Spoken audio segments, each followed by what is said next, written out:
योना का ग्रंथ अध्याय 1। योना को ईश्वर की पहली आज्ञा और योना का पलायन। ईश्वर की आज्ञा से योना प्रसन्न। प्रभु की वाणी अमित्य के पुत्र योना को यह कहते हुए सुनाई पड़ी, उठो, महानगर निनवे जाकर वहां के लोगों को डांटो, क्योंकि मैं उनकी बुराई को अनदेखा नहीं कर सकता। किंतु योना ने प्रभु के सामने से भागकर तर्शीश के लिए प्रस्थान किया। यह याफा पहुंचा और उसे वहां तर्शीश जाने वाला जहाज मिला। उसने किराया दिया और प्रभु के सामने से तर्शीश भागने के उद्देश्य से वह नाव पर सवार हो गया। प्रभु ने समुद्र पर जोरों की आंधी भेजी और समुद्र में ऐसा भयंकर तूफान पैदा हुआ कि जहाज टूटने टूटने को हो गया। मल्लाहों पर भय छा गया और वह अपने अपने देवताओं की दुहाई देने लगे। उन्होंने जहाज का भार कम करने के लिए सामान समुद्र में फेंक दिया।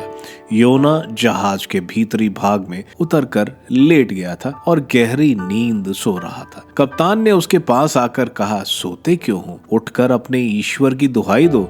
वह ईश्वर शायद हमारी सुध ले, जिससे हमारा विनाश न हो। इसके बाद मल्लाह एक दूसरे से कहने लगे, आओ हम चिट्ठी डालकर देखें कि किस व्यक्ति के कारण यह विपत्ति हम पर आई है। उन्होंने चिट्ठी डाली और योना का नाम निकला। उन्होंने उससे कहा, हमें अपना परिचय दो, तुम कहां से आए? तुम किस देश के निवासी हो? किस राष्ट्र के सदस्य हो? उसने उन्हें उत्तर दिया, मैं इब्रानी हूँ। मैं स्वर्ग के ईश्वर प्रभु पर श्रद्धा रखता हूँ, जिसने समुद्र और पृथ्वी बनाई है। मल्लाह ये सुनकर बहुत डर गए और उन्होंने उससे कहा, तुमने ऐसा क्यों किया? योना ने उन्हें बताया था कि वह प्रभु के सामने से भाग गया था। तब उन्होंने उससे पूछा, हम तुम्हारे साथ क्या करें जिससे समुद्र हमारे लिए शांत हो जाए, क्योंकि समुद्र में तूफान बढ़ता जा रहा था। उसने उन्हें उत्तर दिया, मुझे उठाकर समुद्र में फेंक दो और समुद्र तुम्हारे लिए शांत हो जाएगा, क्योंकि मैं जानता हूँ कि मेरे ही कारण यह भयंकर तूफान तुम लोगों को सता रहा है। इस पर मल्लाहों ने डांड के सहारे जहाज को किनारे तक पहुंचाने का प्रयत्न किया, किंतु वह ऐसा नहीं कर सके, क्योंकि समुद्र में उनके चारों